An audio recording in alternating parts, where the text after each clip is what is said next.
Aujourd'hui, nous allons explorer l'un des récits les plus fascinants de la mythologie grecque, la création du monde. Avant que le ciel, la terre et les océans n'existent, il n'y avait que le chaos, un vide infini et sombre. Comment, à partir de ce néant, le cosmos a-t-il vu le jour? Qui sont les premières divinités?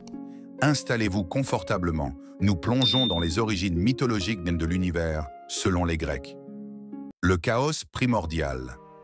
Dans la mythologie grecque, tout commence avec le chaos, une entité informe, un vide immense et sans structure.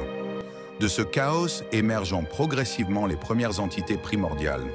Gaïa, la terre, Nyx, la nuit, Éreb, les ténèbres, Tartare, les enfers, et Eros, l'amour.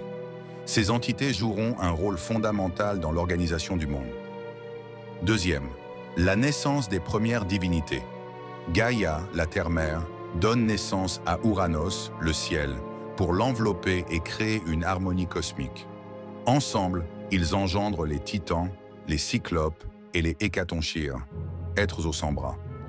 Mais Ouranos, craignant la puissance de ses propres enfants, les enferme dans les entrailles de la terre, provoquant ainsi la colère de Gaïa.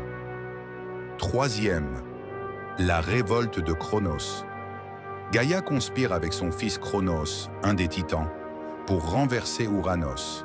Elle lui donne une faucille et dans un acte brutal, Cronos émascule son père, mettant ainsi fin à son règne. Du sang d'Ouranos naissent les Érinnies, divinités de la vengeance, et les géants. Cronos devient alors le nouveau souverain du cosmos, mais une prophétie annonce que l'un de ses enfants le renversera à son tour. Quatrième, l'âge d'or et la peur de Cronos.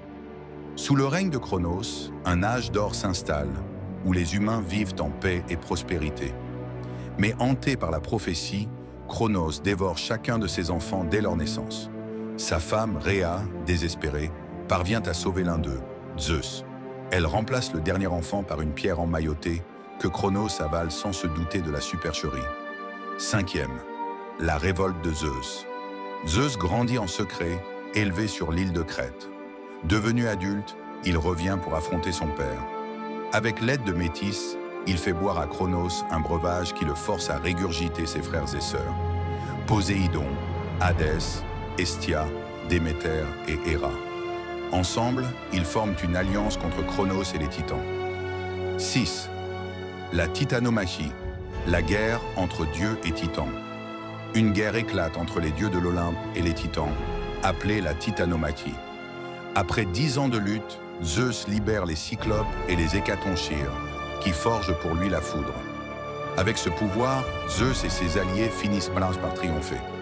Cronos et les titans sont emprisonnés dans le Tartare, scellant ainsi la victoire des Olympiens. 7. L'ordre cosmique et l'avènement des dieux olympiens.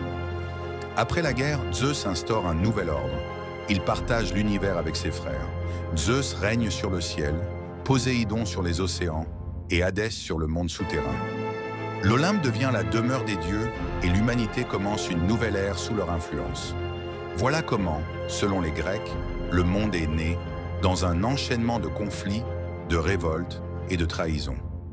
Ce mythe fondateur illustre la vision grecque d'un cosmos en perpétuelle évolution.